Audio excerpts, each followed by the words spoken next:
Revolution 360, the complete fiber.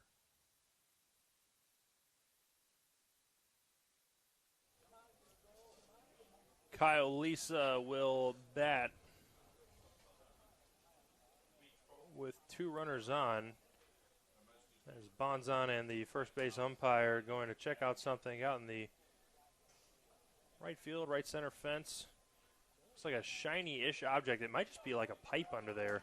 Yep. That is just catching some sun glare. You can see it from up here. It's pretty shiny. Yeah, our camera didn't really reveal how shiny it was, but yeah, from up here, it is. It's interesting. I don't know. You're right. It must be something with the fencing under the padding. We've got the padded wall around center field. There's a close-in look at it. I can't even tell what that is. I can't either. And that's even with the great camera work from our LHSN team to get a close-in shot of it. But that's what the umpire and right fielder Jacob Bonzon were looking at out there.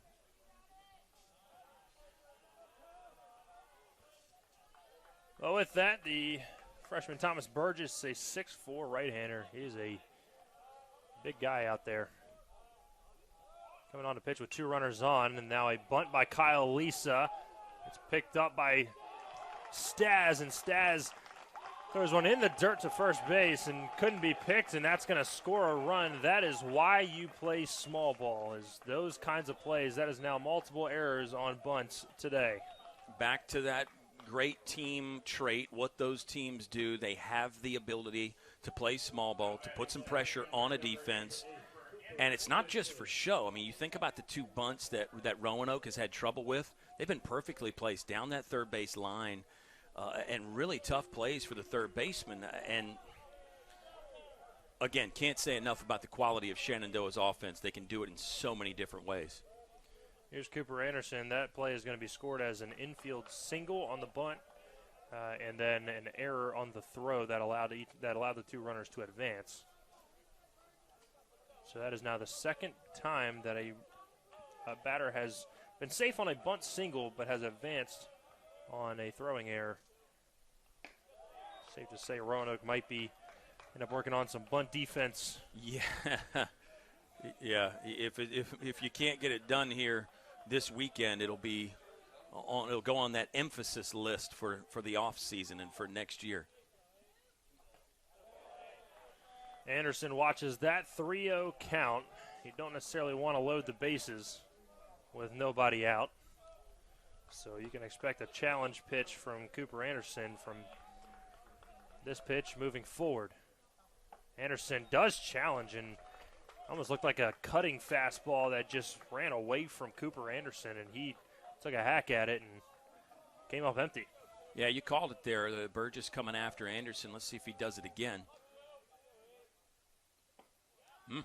That's a great off-speed pitch, and Anderson was ready to head down to first base, and all of a sudden it took a hard left turn, and Anderson had to stay in for at least another pitch. 3-2 count, nobody out. Runner goes from first. Anderson stays on the breaking ball that time and hits it off the batting cages out in left field for a foul ball, so the count will stay 3-2. And now Kyle Lisa is going to have to jog back to first, and it would be, if he gets the steal sign here, he might be mumbling under his breath. And this time, Anderson rips one down the left field line. That's going to get to the wall. It's going to score 1 and now 2. Throw comes into third, and with that, Cooper Anderson with a 2-run double. And Shenandoah has now answered the 2-run Roanoke top half with a 3-run inning of their own. Pinch hitter walking into the batter's box, and not to pat myself on the back here, Brian, but what did I say about those good teams? They match your big inning. Not 100%, obviously. You know how baseball works, but it just seems like those really good teams, when you score, they turn around and score. You get your offense going, and all of a sudden here they come swinging the bat again to take your momentum away. And Connor Hauser, the pinch hitter fouls one out to third, and so he is retired on one pitch. And that'll bring up Frankie Ritter, who finally got out again. He got out in his first at-bat and then had two singles and then a pop-out. Ritter is such a dangerous hitter at the top of this order. A lot of hits to his name in his career. Closing in on the all-time conference record. He'll take strike one. But just one of the very best in Shenandoah history, and he continues this great year. And he's a fifth-year guy. He played some in that COVID season, so that's part of the reason why so many hits. But the other reason is he's just that good. Ritter pops this one up to shortstop. That's not going to get the job done. And Anderson will stay at second. And Colby Martin will stand in. But, yeah, with that COVID season back in 2020, Brian, a lot of record books have had to be rewritten from many different schools and many different sports. But that's really unfair to these people that are breaking the records because, obviously, COVID wasn't their fault. They've just played 5 years. Or not everybody that's broken a record has done that, but so many of them have.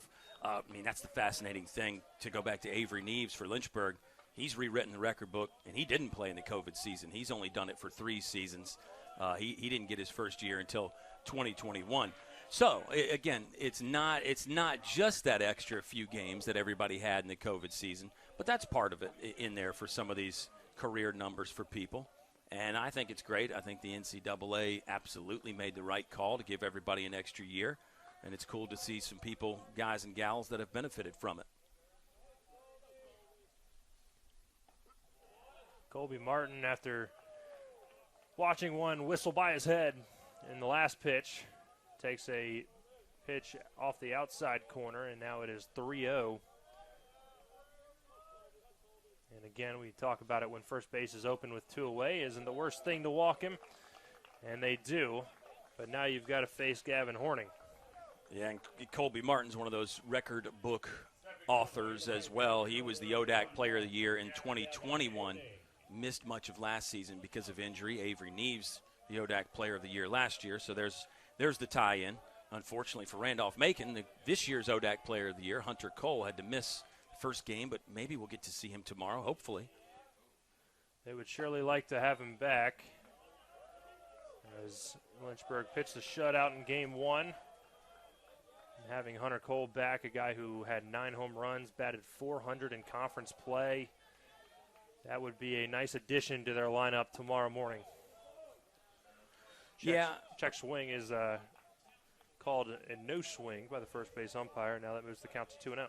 And you just never know. Back to those great teams, they seem to find a way to overcome injuries, find a way to get around that. So we'll see what the Yellow Jackets have to offer tomorrow morning.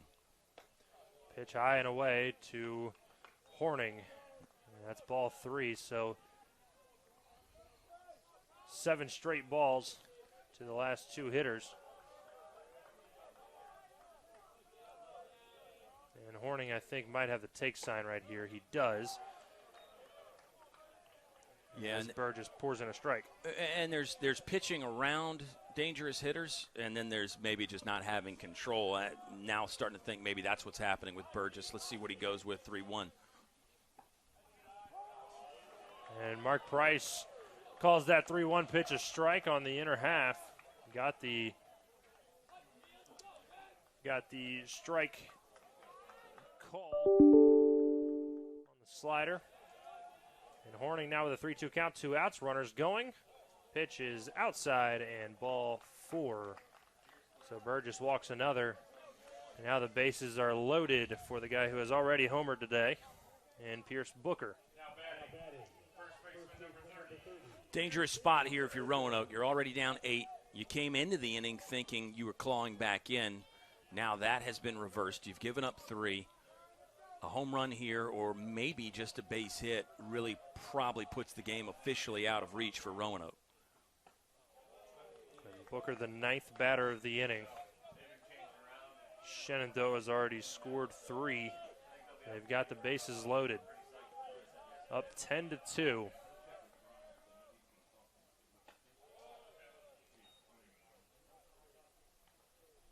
Pitch high.